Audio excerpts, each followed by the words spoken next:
Hello, my dear Joan. I'm not actually in my office at the moment. I am at my home upstairs. I'm trying to keep as warm as possible in this approaching wintry weather here in the Pacific Northwest. It's gray and it's dark and it's rainy. And I want to feel cozy, but today I'm just feeling tired. Some of that is just really literal, practical tiredness of having stayed up until like between 11 and midnight the last few nights, which really does not work for my body. But Ty's chocolate business is booming, which is great. You know, he's still working part-time for the coffee company that he works for as well. So that equals out to a lot of late nights for him, both creating the chocolate and wrapping, packaging, etc. And I can't help with the creation process, but I can most definitely help with the packaging process. And in fact, I find it really fun to just do really low stakes, repetitive manual labor after 10 years of like facilitation. It's really nice to just like put on a podcast and just wrap chocolate bars and also like bless them as they go out, because, you know, his business is the thing that is becoming the primary source of income for our household. And we are trusting and expecting it to be an abundant source of income so that I can step all of the way back from my facilitation roles, my business, my work, and just do what I most want to do, which is like take care of small people and eventually like one specific, quite small, brand new person. But in order, you know, there's some steps in the meanwhile before we get there. But yeah, I've just been really feeling it the last couple of days. This like tiredness, this shift in the seasons, this like awareness of what has been is not quite what feels like it's fitting anymore. And then also I'm really feeling this. I just like right before sending this voice memo to you, I had this realization that I think some of what's happening in my system as well is just like the partial vulnerability hangover, partial just like, woo, it's over. I did it. I talked about German new medicine. And like, it hasn't gone anywhere yet as of right now. Now, by the time people are listening to this, they will have heard it. So hope you guys liked it. But so far, like in this moment, the experience I'm having in my body, regardless of who has engaged with it or what impact it has or hasn't had, I can feel like the impact in my body, in my somatic experience of like having prepared so much and so diligently and then just like I just showed up really vulnerably and authentically and did my best. And it's not really vulnerability hangover in the realm of like, oh no, I'm afraid I did a bad job and now something feels off. It's just, I just feel kind of squeezed out, like wrung out a little bit like a sponge. I'm curious if you feel that way when you speak or present, or maybe in like the early days of you educating and speaking, if you felt that way in the aftermath of giving a talk or a lecture about something really important to you.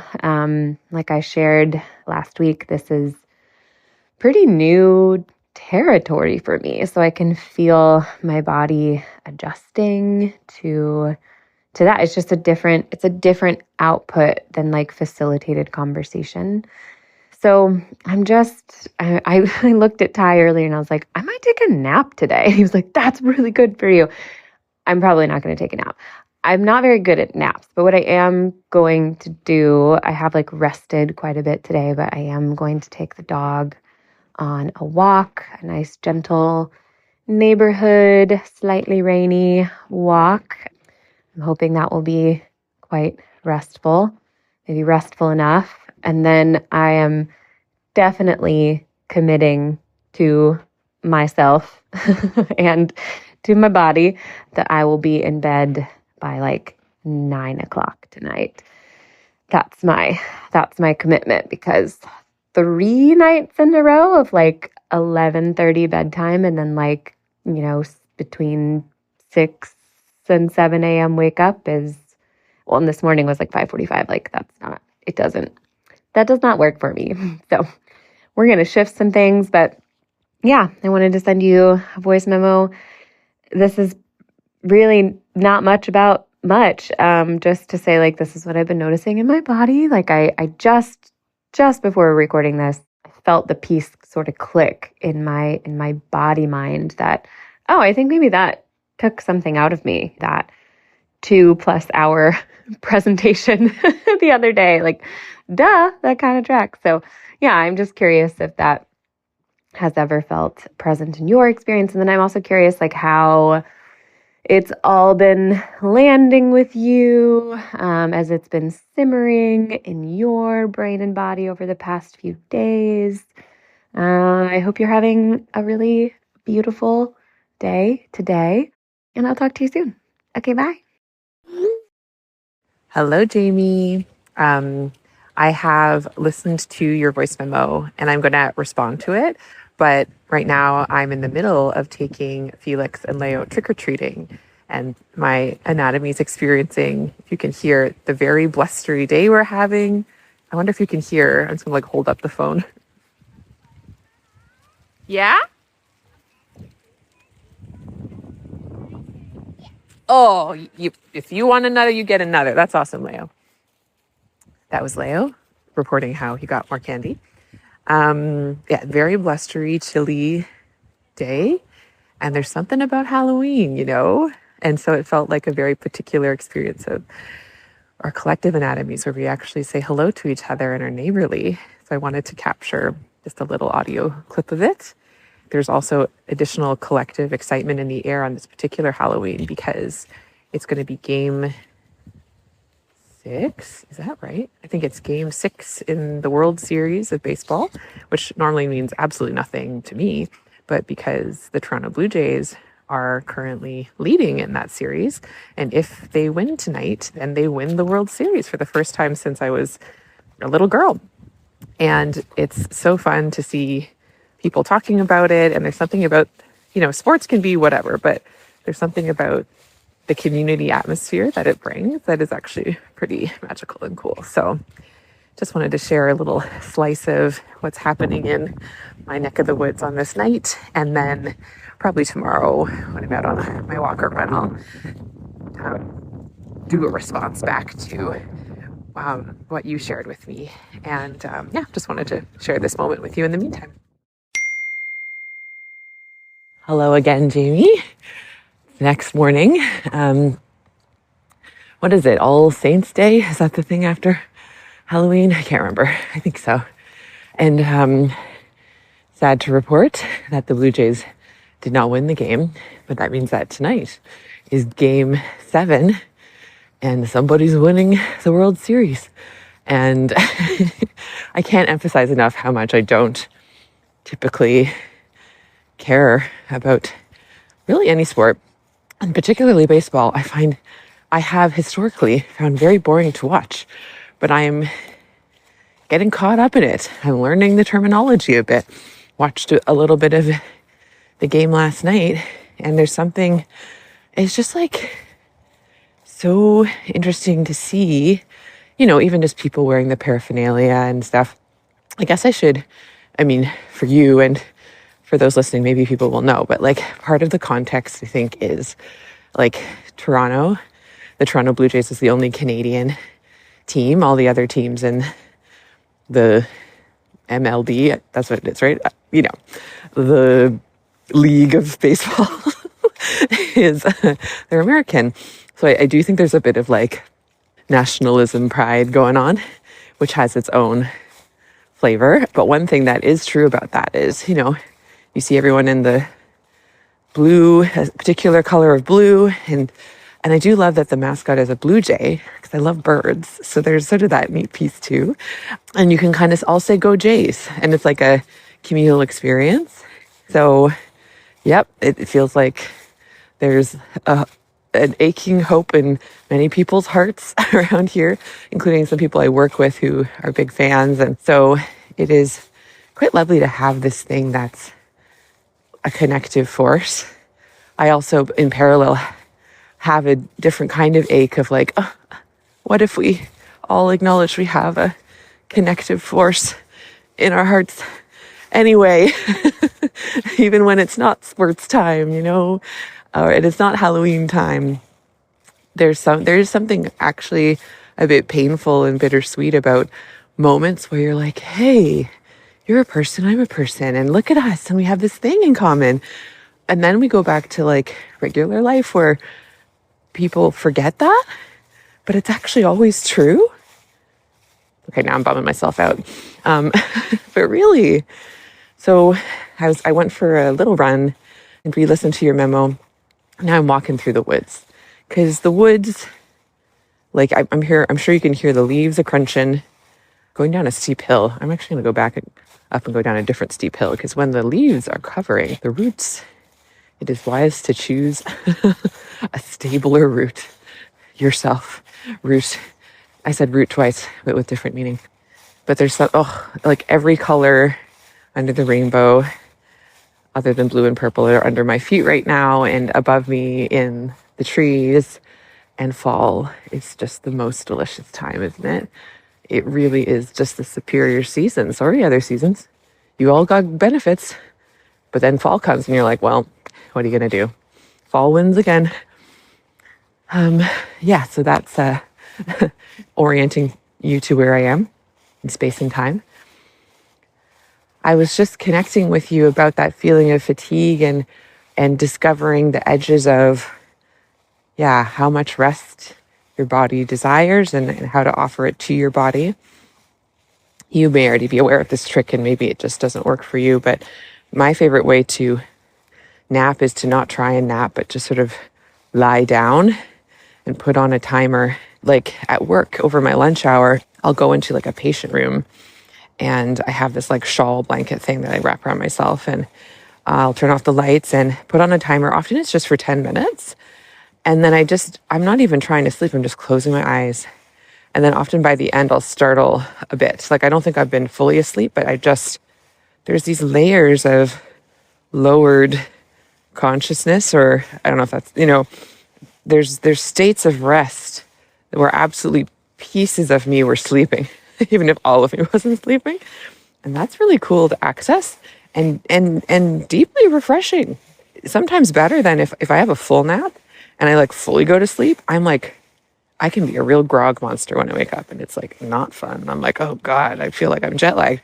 There's something about that like half nap, half sleep that is, for me, just one of a beautiful touchstone that can then allow the rest of the day to open up in a way where I don't feel like I'm pushing through. So offering that as an optional thing to try if you haven't tried it before, or for anyone listening, if they haven't ever tried before. Because I hear it's like, what's the point? And I'm like, try for yourself. But for me, there was a point. And then what you said, in terms of like vulnerability hangovers, for sure, when I first started talking publicly, for me, it was probably this mix though, because like you've been speaking publicly, whether like in podcasts or like in your group facilitation, you've been visible to other people in deeply connective ways for years. But now it's the shift to being, instead of being kind of a responsive facilitating role, which I think is the harder role for a lot of people, and I think has all the magic in it. But now you're like, hey, I want to be a bit more unidirectional, or trying that out, or that's what you did for the podcast, right? For me, it's kind of the flip where it's often felt more vulnerable when I'm doing the facilitation thing, or when I started speaking, I was doing talking plus facilitation.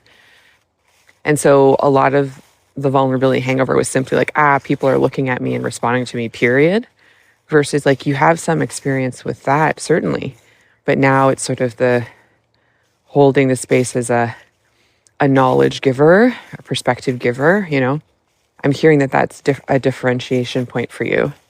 Yeah, it's just like for me, it's the opposite because, I had to give presentations at med school and residency and like, you can just read off some slides, like to me that felt safer. So isn't that funny?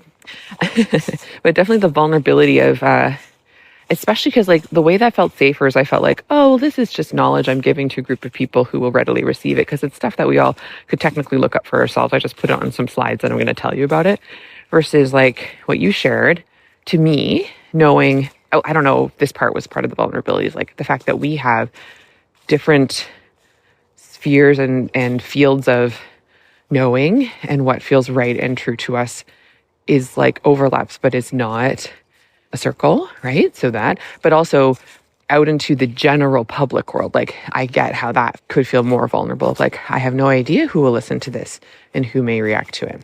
So I'm not telling you how you're feeling, but I'm connecting to times where I've felt that, and that can feel big.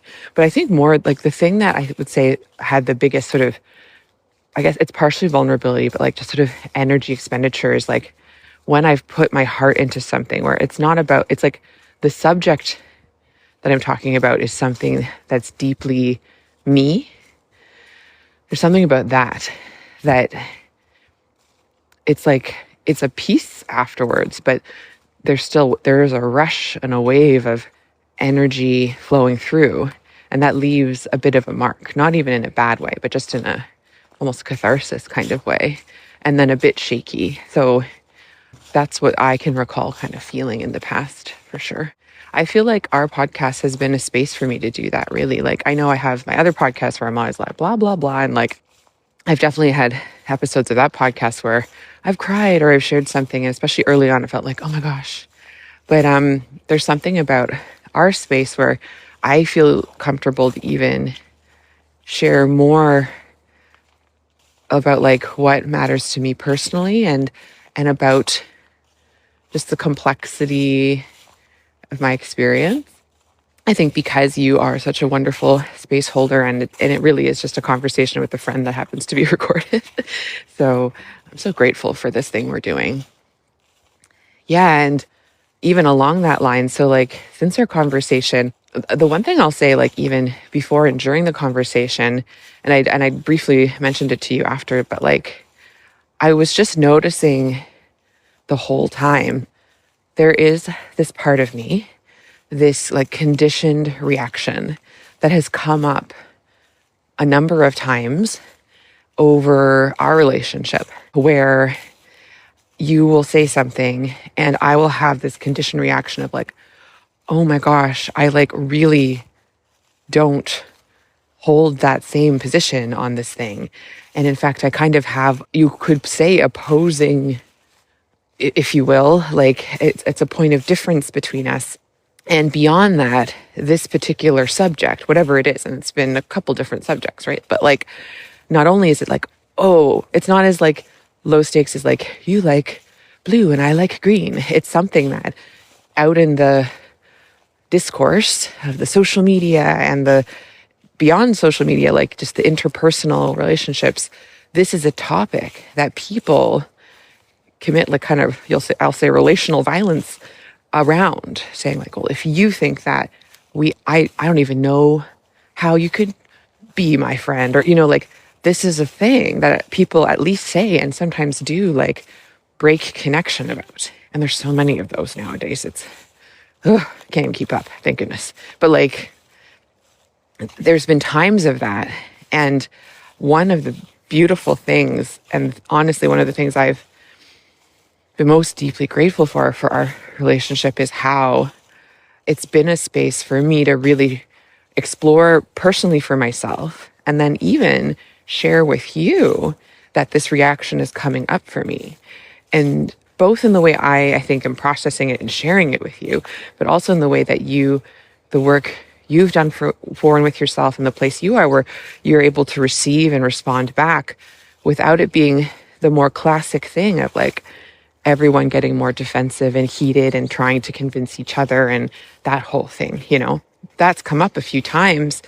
And each time it's come up, it's felt safer to feel. And because it's felt safer to feel, it's also felt less strong. I mean, that makes sense, right? And it's also allowed me to really explore the particularities of my positioning and understanding about the various issues that have arisen, and really ask myself deeply, what in this muck, what in this smorgasbord of ideas and beliefs, what in this really is mine? It really is what I actually consciously and deeply from the soul of me, affirm that I connect with and is a anchor point for me. And what else is simply thoughts and opinions that I can hold and even say, you know what, it's the best one I've got, but I'm holding it with an open palm. But it is the best one I've got, and I'm not, and when I try and put other ones in that are offered to me, they just don't fit as well. So I've got this one for now. That kind of posture, whether it's about politics or science things or whatever, right? And so just the fact that I've had this relationship with you that's allowed me to do that, where there's so much love and emotional safety with it. I can't tell you how grateful I am. I feel a bit emotional naming it, because other relationships that have difference, I've not, I would say yet, because why not? Not yet found a way to have it within a container of emotional safety for myself to speak of those differences, say with family or whatever, It's been such a beautiful portal and space to explore. All that to say then, last night, I was like, I wonder if this will come up again about something that's said.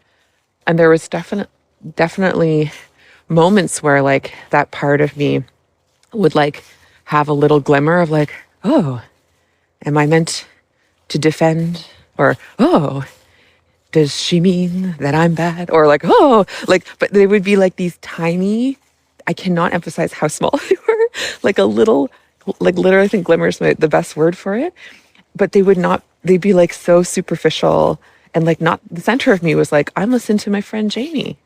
And the rest was sort of just skipping along the surface, and it's I hear you. I don't think so. I'm just keep listening, in the past, it would really take over me and start driving the train, And it would have been fine if that happened. Part of it is I was prepared, I think if there's a moment where I'm feeling really pulled off track, I might even name it and we could talk about it. That'd be kind of interesting. So maybe even just in my mind, kind of preparing for if that happened. But it just really didn't. And even some moments, later on in the conversation when, you were then saying what's coming up for you? And then it was sort of my turn to share. I think if we'd had this conversation a year ago, I would have felt way more compelled to be I need to have my presentation prepared. And now this is some kind of debate about certain things. I think I'll just name to not be weirdly vague, but around the contagiousness, infectious disease conversation. But I didn't feel compelled. Instead, I was just well, what's the thing that feels truest to say? What feels not something I think I need to say to make the point so that the person listening who's why didn't you make this point, won't be mad at me or whatever. But it's yeah, it's not about the points. What are the points? And instead it's there's so much in what you've shared that is so beautiful and I love so much. There's so much that you shared that I'm absolutely. And then there's some things where I'm I've got to think about that more. And there's some other things where I'm I will think about that more, but I really don't see it. But all of that's fine. And then so I just shared back what felt true to say about that. Probably doesn't make as good TV, but I'm what if that's an option apparently? Good to know.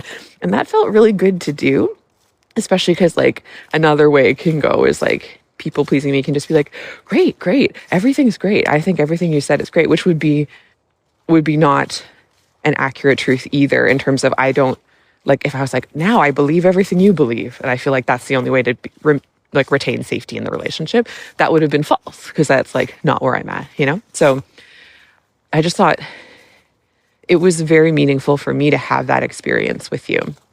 It was also meaningful for me to see you sharing with such passion about something that clearly you've been thinking on and living in and digesting and putting into practice in your life, and just seeing that, like, I relate to that so strongly of finding an idea that's like, oh my God, you like put on the glasses and you're like, I'm seeing the world in 4D.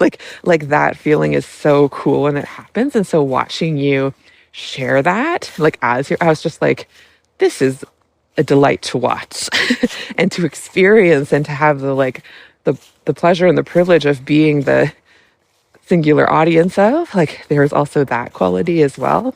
And like kind of cheering for you about it, and like, go Jamie, you're doing great. Especially because you just sort of shared like, oh, I'm not as comfortable with this teaching thing. And like, it's so fun to be the audience for a person who's figuring something out, and being like their cheerleader and audience, and being a good audience to them. So I hope you felt that from me, because that was certainly like what I was offering, was like, I wanted to be listening closely and supporting and taking it in for myself and contemplating, So that was my experience of the podcast. And then since then, yeah, it's been so fascinating. There was a moment, like literally, I can't remember if it was 1 or 2 days later, where someone came in, and a bit of it was they opened the door to it. And they're just like, oh, I have this thing going on, and I'm worried that it's something that needs medicine. And I called this family member, and the family member was like, I think it's just like your body healing. And I was like, yes, it is your body. This is your body healing. And I like kind of talked about that, and how sometimes symptoms, they're your body healing. And I was like, this is, Jamie would be vibing with this conversation. And so, these conversations are happening, and it's always so interesting, like when you find your way to connect to another human who has their whole world perspective, where there's overlap, but there's not. And one of my favorite things about my job is like trying to suss out in a very brief period of time, honestly, the clues of what their language is about life, if you will. And then seeing if I can find in me close enough language so that we actually are a match. And then the way I say it is something they can hear. It's deeply satisfying when it works. It's very hard when it doesn't, but it's very satisfying. And the challenge of it, especially when I'm resourced and not like frustrated or exhausted, but the challenge of it is like truly one of the great joys of my life, honestly.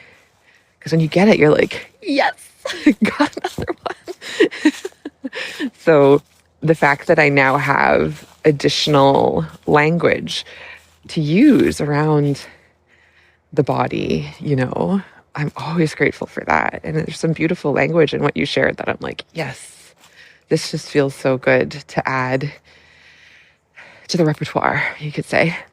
And another thing, I don't know if it's in contrast to that, but I also have some patients who are in active stages of dying. And in some cases, I think, I don't even know exactly what is it I want to say about this, but I think what I'll say is like, right now, even inviting myself to consider seeking how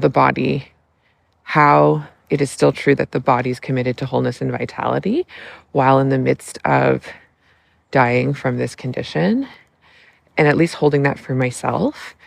And when opportunities arise, offering that perspective to this other person, especially when that other person is really holding the belief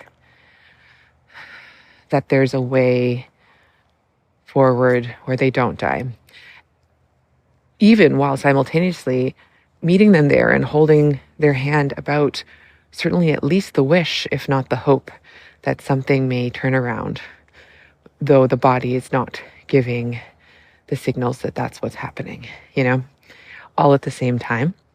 And there's that tension there, you know, of like, when does healing mean healing, healing as in the disease goes away in that kind of classical sense everyone kind of gets on board for? And when is healing not that? And the tension around that.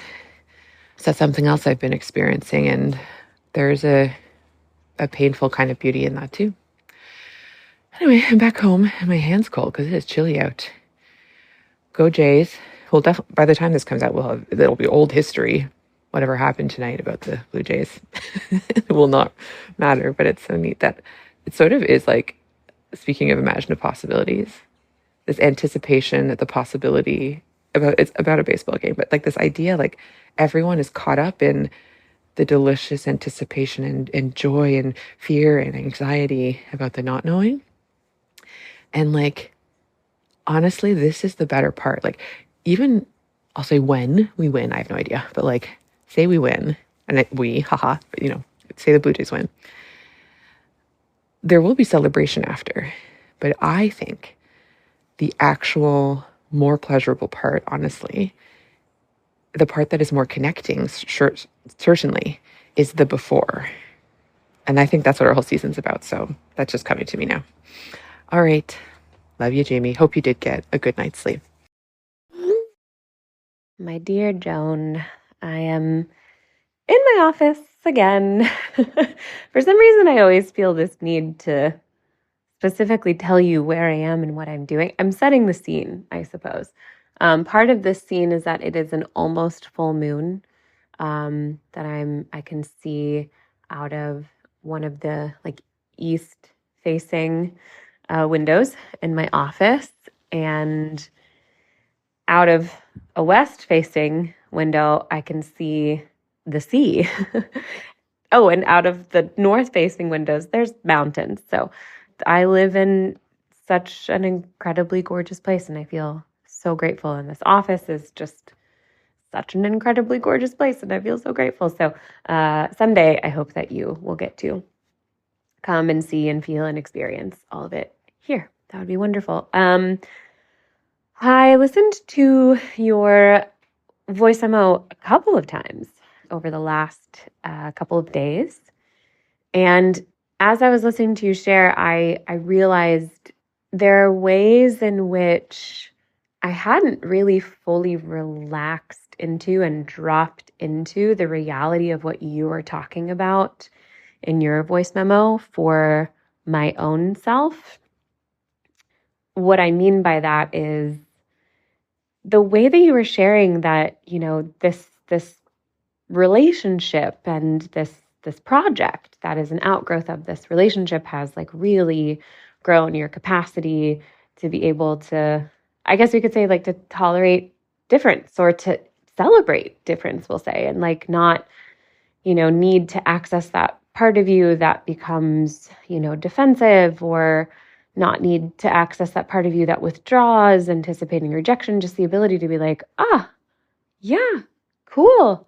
I'm staying right here. You're staying right here. Cool. Let's stay right here. Like that part of the fatigue, the like residual in the aftermath of the German new medicine conversation, I hadn't really realized that there was a, like you said, a very tiny, very tiny, but still there part of me that was like bracing for rejection in some way, or conflict that led like all the deepest fears, all conflict roads lead to rejection, you know. I don't know, something about listening to what you shared allowed me to really like just connect for myself and really like let it land in myself that like, wow, this relationship is really doing that for me too, has done, is doing, and I believe will continue to do that profound service, like to me, for me as well, of just, man, I learn so much here with you because it's safe to do so. And I feel so extraordinarily grateful for that. Yeah, so I just felt such a deep awareness of just how healing. That's what I'm really feeling today. Especially, Sunny, as I'm just beginning to listen to the rough cut, to, edit, approve, etc. What will ultimately air of that episode. Like, I'm so grateful to be feeling and acknowledging in my body right this moment, just like, wow, this relationship and this project, like you said too, has been so healing for me. So I'm excited to listen to what I said and find out what I said. The other thing I just wanted to say is like the timing is fascinating for me as well, because right around now is the 4-year anniversary of when I went to London and lived a whole experience there. But what happened on the internet while I was living a whole experience there is that a picture was posted that I was in with a handful of women that I was friends along the spectrum of friends to acquaintances with at the time. We all did online public facing work with like ex-evangelicals, purity culture, blah, blah, blah. And it was just like not the moment, I suppose, to like post.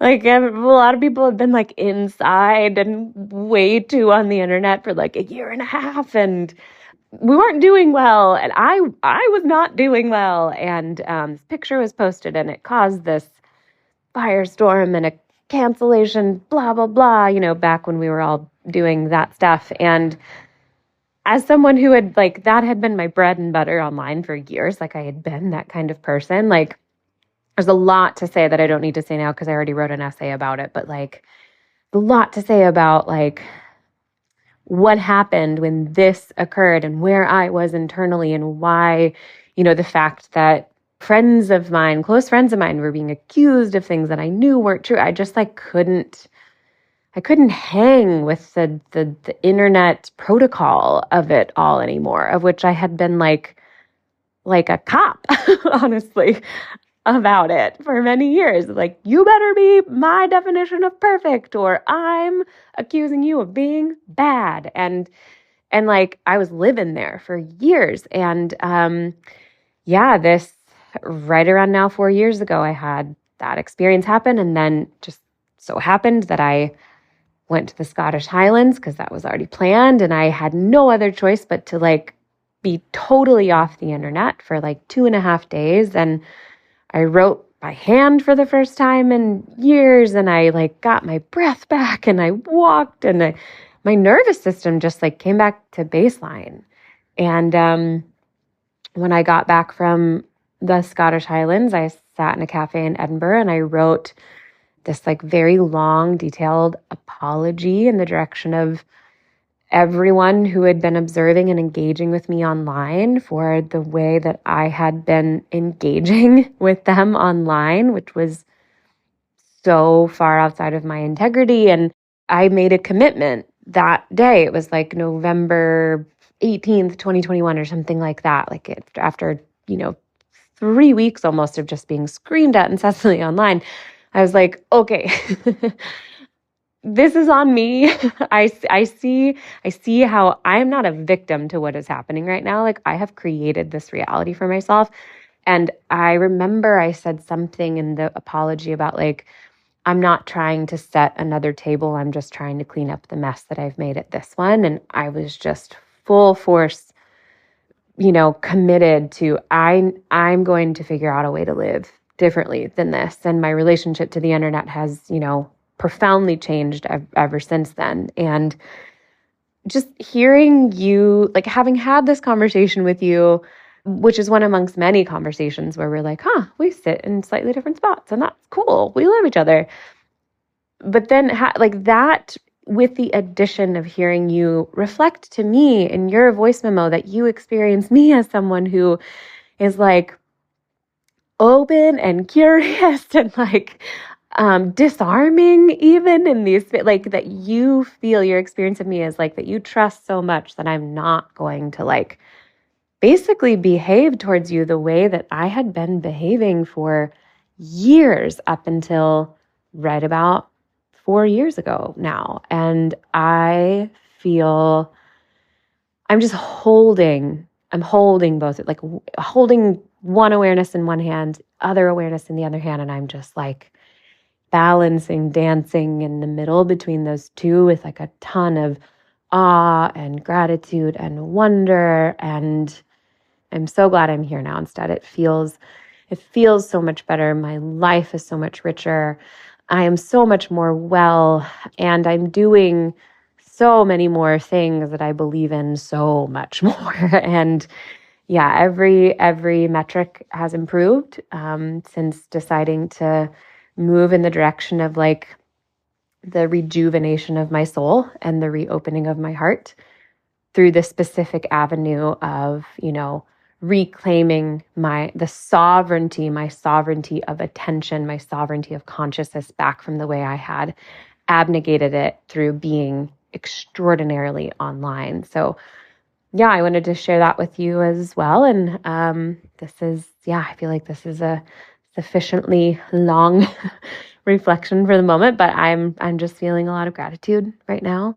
And I'm very grateful, very, very grateful for you and for all of this magic that we have created and are creating together. So I'm excited to create more with you tomorrow when we talk to our next guest. We talk to Leighton, who I'm so excited to introduce you to. I've been working with her for quite some time now, and she is, oh my gosh, she's a gift. This is going to be really fun. So I love you, and I hope you're having a great night. Bye.